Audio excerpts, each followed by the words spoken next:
The next paper is on the sociological aspects of UFOs by Professor Robert Hall, Chairman of the Department of Sociology, University of Illinois at Chicago. In my contribution today, I'm going to concentrate on the human behavior surrounding UFO phenomena. I find that reasonable men can and do disagree quite substantially about whether there is any important unfamiliar physical phenomenon involved. But I think that most people have to agree that there is a behavioral phenomenon of some significance here.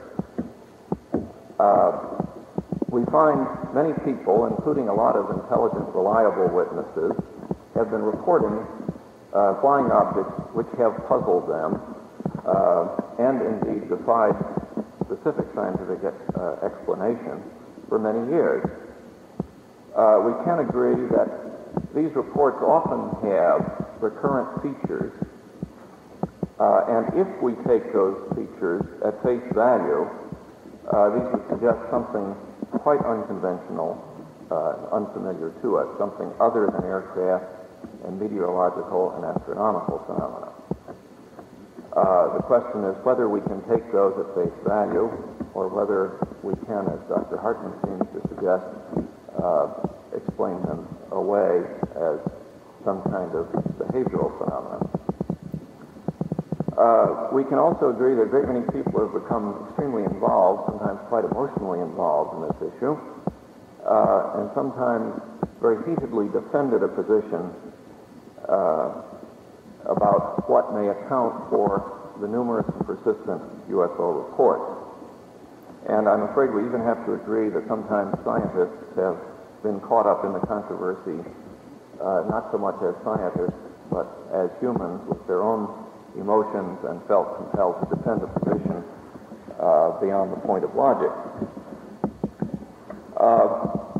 We might differ as to just which scientists are being emotional and which ones are being logical, but clearly we have some kind of phenomenon here in which both scientific controversy and human controversy occur, if I may be allowed that distinction. There is something important behaviorally about this thing. We may disagree about what physical events we have to posit to account for this strange behavior, but there is some strange behavior. Now, as a behavioral scientist, this is what I'll focus on. I begin with what I think is a very plausible assumption, that the thousands of reports that we get do not have a single cause. They're a strange conglomeration of perceptions and delusions and illusions and at least some accurate testimonies. I'm going to organize my comments today around three main questions or issues. First, I'm going to ask what do we know about rumor and systems of belief, mass hysteria and hysterical contagion, and related sociological phenomena which might cast some light on reports of UFOs. Second, I'm going to draw upon this to ask how plausible is it to argue that systematic misperception can account for the hard core of UFO sightings? And alternatively, is it plausible to say that there must exist a subset of UFO reports which requires some other interpretation than a strictly behavioral one? And third, I'll comment more specifically on some of the reactions of scientists to offbeat frontier kinds of phenomena such as UFOs. So first, turning to systems of belief and contagion of belief, let me first make clear that I think no one really quarrels that the great majority of UFO reports have their origin in misidentifications of familiar phenomena, together with some hoaxes and delusions. The sky is full of ambiguous stimuli, especially the night sky. People generally show a very strong desire to reduce ambiguity. Their first reaction to an ambiguous event, especially if it is something that seems important to them, is to try to improvise an explanation in familiar terms. Much research in sociology and social psychology has indicated that the first attempt to respond to an ambiguous event is indeed this effort. This kind of improvised news to fill gaps in knowledge is the very essence of rumor. To give an illustration from an important systematic study of rumors by Shibatani, what were the first rumors, the first explanations offered by the people of Hiroshima after the dropping of the first atomic bomb? There were three chief explanations offered in the form of rumors. The first of these was that the city had been sprayed with gasoline and set afire. Note, this invokes nothing new. Gasoline is familiar and its burning is familiar. Two, that a huge cluster of incendiary bombs had been dropped. This invokes nothing new. Every Japanese city of more than about 100 or 200,000 people had been bombed with incendiary bombs by that time. Third, that a fine magnesium powder had been sprayed on the city and ignited by the electric power lines. Now, this invokes nothing totally new, since the notion of magnesium powder and its inflammability, the notion of electric sparks igniting flammable materials, all of this is quite familiar. This reaction, I submit, is thoroughly characteristic of what happens in the face of an ambiguous event and a lack of trusted information to explain it. People build first on explanations that require no really new knowledge, but build directly on what they already believe. Professor Hynek has observed an analog of this in his process of investigating a great many UFO reports. He has interviewed hundreds and hundreds of UFO witnesses, and he has observed something which he's labeled the escalation of hypotheses. That is, in a great many cases, the persons reporting a UFO have indicated that when they first sighted it, they tried to fit it into familiar categories. For example, they said first that they thought what they observed was an airplane about to crash, or they thought what they observed was a meteor. Then they reject this hypothesis when the meteor, or what they thought was a meteor, suddenly stops and stands motionless in the sky. Or they reject the crashing airplane when it stops and hovers and then suddenly rises vertically. Then they go on to try another explanation, a helicopter. They note there is no noise, and so forth. So that the first efforts are to explain in familiar terms, and invoking extremely unusual explanation comes only later. This, it seems to me, is a very important point, and it seems to me to be contrary to the statements that have sometimes been made by some of the noted UFO skeptics, who refer to witnesses as very eager to find something strange in what they observe. I believe the contrary is more typically the case. Now, what people know and believe is usually organized into a very elaborate systems of belief. That is, each person has his cognitive structure, which consists of many, many items of information and belief which are interdependent. Beliefs do not stand alone. Each person with this cognitive structure deals with many others every day and finds much social support for what he believes. So there is at the same time the system of cognitive elements for an individual and a social system which lends support to the major parts of it. Now, to state it in a kind of extension of a familiar popular metaphor, you might say that just as nature abhors a vacuum, nature abhors an isolated belief. Now, if we combine the sociological knowledge which we have about how people react to ambiguity with the knowledge we have about systems of belief, we might try to predict how a random witness would react to seeing an unidentified flying object.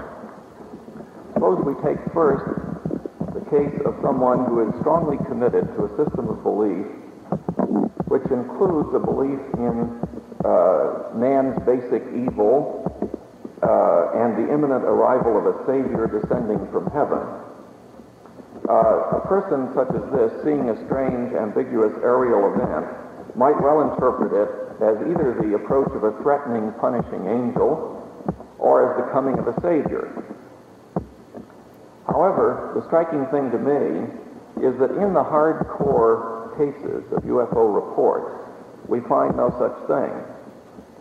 The witnesses frequently find that their observations are jarring to their own beliefs, but nevertheless insist on what they have seen and stick to their stories. Often these witnesses say that they never took UFO reports seriously or that they thought the reports were complete nonsense. When a person such as this cites a puzzling, unidentified flying object, we would expect him to try especially hard to categorize it in familiar ways. Witnesses such as this do not want to believe that these events are anomalous. In fact, I would find it quite puzzling and behaviorally anomalous if a witness to a dramatic, ambiguous event like this promptly interpreted it in a way that lies outside of all his previous beliefs and contrary to the beliefs of those around him, unless indeed his observations pointed quite unequivocally in that direction. This would be an extraordinary suspension of the usual laws of human behavior. The point then is that I think an ambiguous event tends to become assimilated into one's pre-existing system of belief. The witnesses in the hardcore UFO cases, as I see it, do not have a pre-existing system of belief which would predispose them to interpret events in anomalous ways. Going on concerning social psychological research about cognitive structure and cognitive processes, there is a massive amount of research published in the last 10 years. Though I take some interest in this, I cannot say that I have digested it fully, and any brief summary statements are somewhat risky when you have a mass of scientific evidence. However, I'll stick my neck out and make a few brief summary statements. It appears that most people tend, in most circumstances, to hold beliefs that are consistent with those of people around them, that this is supported either by their interacting selectively with people who agree with them, or by their being influenced by other people, or both. It appears that they are more likely to perceive more readily and more accurately things that are consistent with their pre-existing knowledge and beliefs than things that are not. It appears that ambiguous situations are interpreted to fit in with pre-existing belief and knowledge. And it appears that gaps in knowledge, uncertain and ambiguous events, tend to be filled with improvisations which are consistent with what is already believed. Hence, when there's a strong system of belief with substantial social support from other people, it is likely to be defended vigorously beyond the point of logic. But conversely, when reasonable men report events that receive no social support from others around them, and in fact may receive ridicule, and when these things they report do not necessarily fit in with their own prior beliefs, I believe we must take these reports seriously and not dismiss them as simply a miscellaneous collection of errors.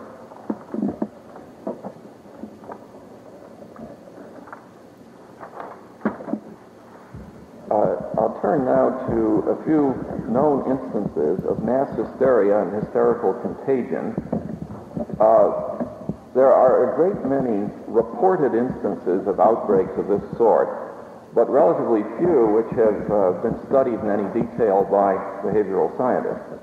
I, from time to time, notice something in a newspaper and wish I had the time and the means to investigate it, such as a recent newspaper report in a school in Maryland about a number of students keeling over with fainting spells under circumstances which sounded very much like this kind of thing. But I shall describe here the few cases that have been relatively well studied. This includes the public reaction to Orson Welles' famous Invasion from Mars program, the case of the so-called phantom anesthetist or mad gasser of Mattoon, Illinois, the so-called windshield pitting epidemic in Seattle, Washington and the vicinity, and the so-called June bug epidemic in North Carolina. Each of these seems to occur in a circumstance, this kind of hysterical outbreak seems to occur when there's a combination of a very high level of anxiety, of diffuse anxiety and tension, together with some kind of an ambiguous event which has to be interpreted and becomes interpreted as threatening, as posing some kind of a serious threat to the people in the situation. This interpretation then reduces the ambiguity in the situation. It does not reduce the threat, but it does reduce the ambiguity.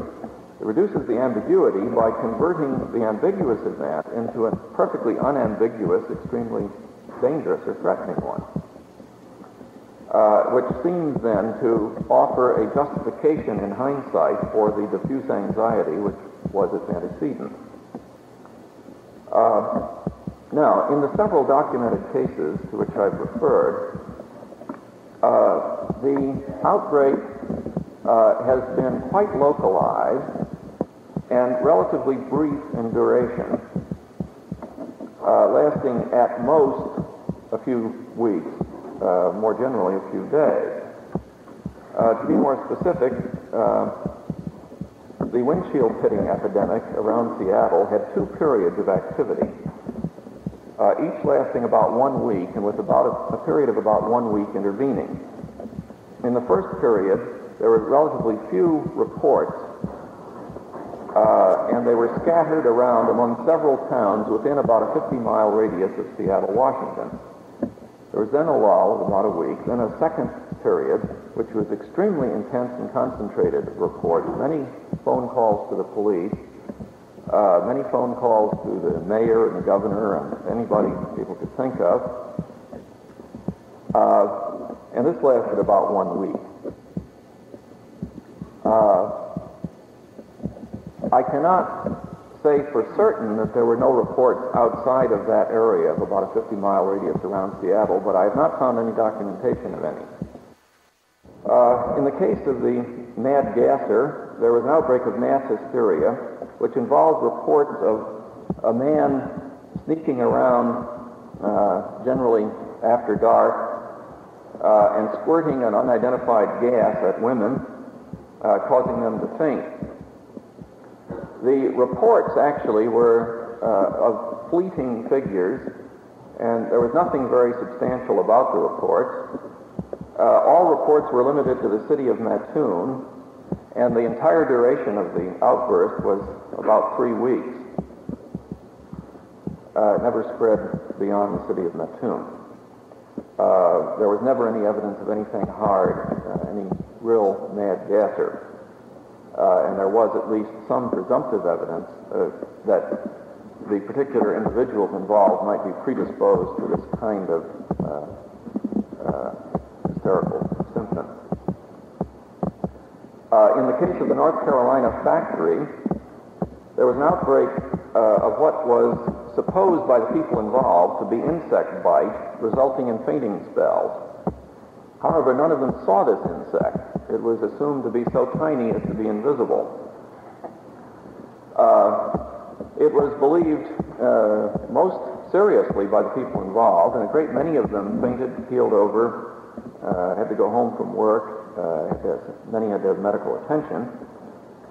Once again, nearly all of the cases involved worked in one particular area of this factory. 95% of the cases involved occurred in a period of 4 days, and the entire set of reports lasted no longer than 11 days. Now, there have been some efforts to liken UFO reports to these cases of hysterical contagion. I have no doubt at all that hysterical contagion of a sort contributes some cases to the massive numbers of reports, particularly at the times of very large numbers of sightings.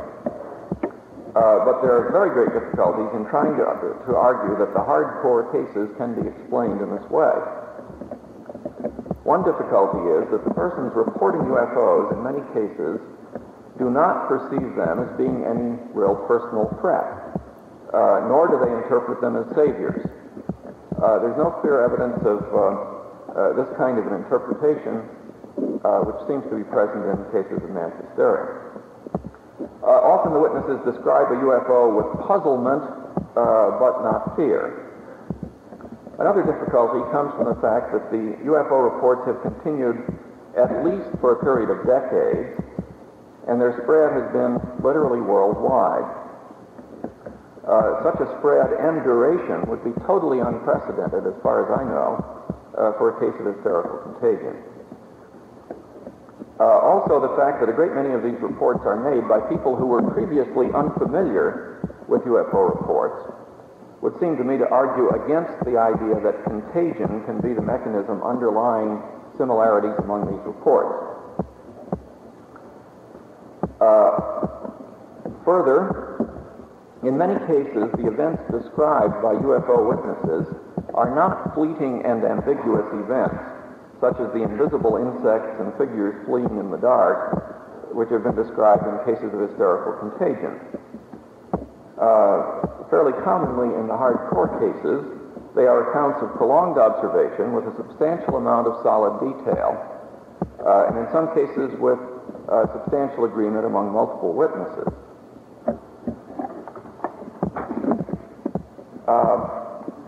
In some cases, witnesses report details about a UFO, which are consistent with other reports that have not been described in the press.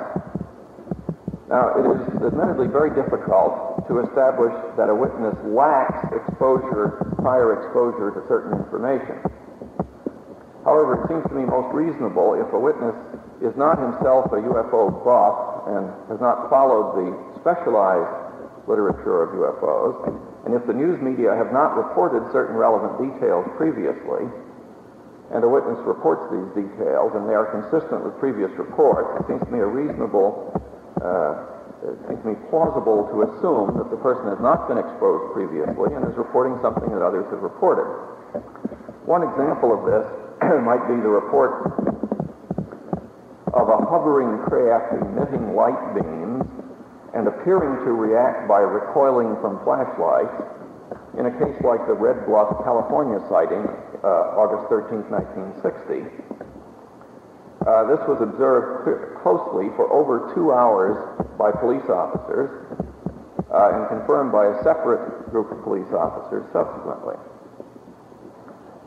Another example is the occurrence of several reports in Levelland, Texas on the night of November 2nd, 1957, each of which involved electrical interference with automobiles.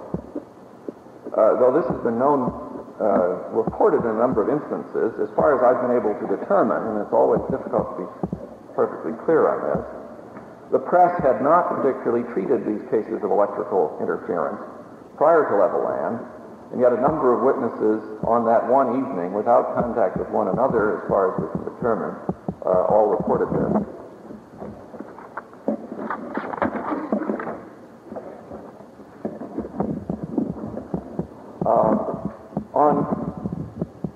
importance of systems of belief, it appears to me that quite evident that some strong socially supported systems of belief about UFO reports have arisen. They complicate the problem by interfering with our perception and interpretation of events.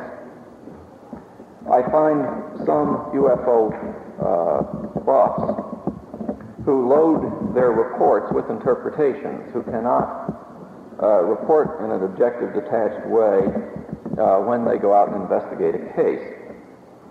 I find some, by the way, who do report very, very carefully. I also find some skeptical scientists who reject very detailed, apparently reliable reports by interpreting them in a familiar way, which conflicts strongly with the witnesses' reports and shows, to my eyes, a startling disrespect for the reason and common sense of intelligent witnesses. I think in both cases, the UFO buffs and the skeptical scientists, there's some indication that their perceptions are being colored by their own prior beliefs. Now I want to turn to the question of the hardcore cases. Let's grant that there are many misidentifications, that they're given a boost by processes such as psychological projection and hysterical contagion. There's still the question of whether there is a residual subset of UFO reports for which there must have been a real novel physical stimulus, or whether it's possible to argue that the hardcore cases also are systematic misperceptions. Here I would argue, and may I ask about, Sure. How is my time? You're fine. Got another 6 minutes.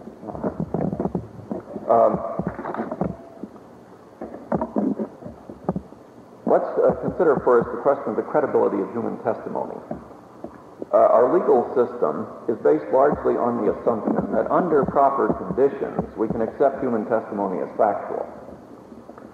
Many people, including attorneys and judges as well as behavioral scientists, have some fairly clear-cut criteria for assessing the reliability or credibility of testimony. The witness's reputation in his community, his previous familiarity with the events and persons involved, any apparent motives for prevarication or distortion, a great many internal characteristics of the testimony, such as consistency, recency, verifiable detail, length of time covered, the escalation of hypotheses, which I've referred to earlier, and so on. Also, testimony is clearly more credible with multiple witnesses, especially if they are independent, with multiple channels of observation, such as both visual and auditory, or both unaided visual and radar. If we apply these criteria to the witnesses and testimony of the hardcore UFO cases, some of them seem to me to stand up better than many a court case. In some cases, there's even been a kind of rudimentary cross-examining of witnesses by interviewers such as Dr. Hynek or Dr. McDonald. I would argue that if witnesses such as these are saying these things and there is no real physical object there, then we've got some hard questions to face about our legal system. I'm sure we have some hard questions to face about it anyway, but this is another one.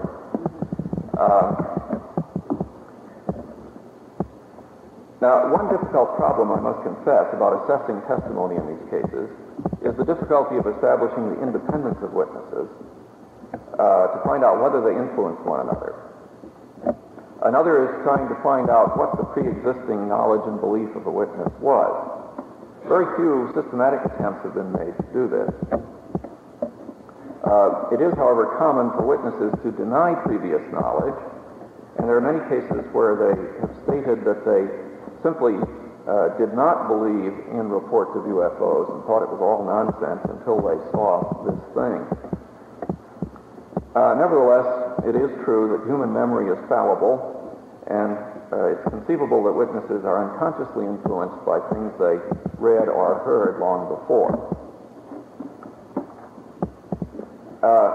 One further comment on this, though, is that I think you should consider the meaning of the fact, often observed, that many UFO witnesses are extremely reluctant to report their sightings and frequently completely unwilling to be identified.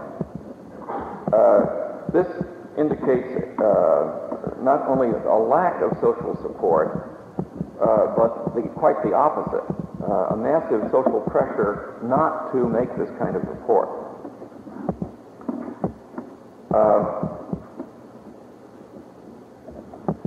In turning now to the reaction of scientists, I'll make a few comments. We like to think of ourselves as quite superhuman in our detachment and openness to challenge and revision, and we all try at least.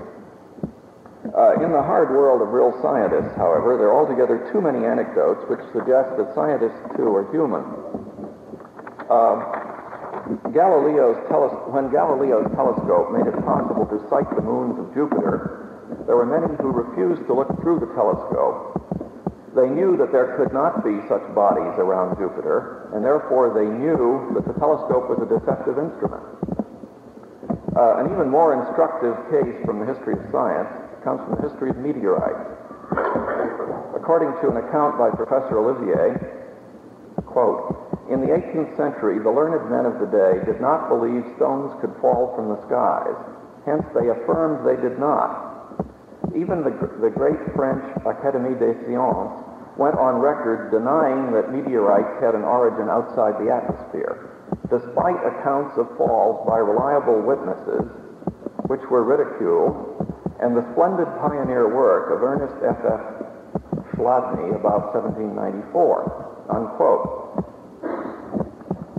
It's been reported in another account that the skepticism about reliable witness reports of meteorite falls was so strong that in some instances the reports of witnesses were changed to conform with acknowledged scientific theories, and that some museum keepers followed scientific advice and threw away meteorites lest they be accused of clinging to foolish superstition.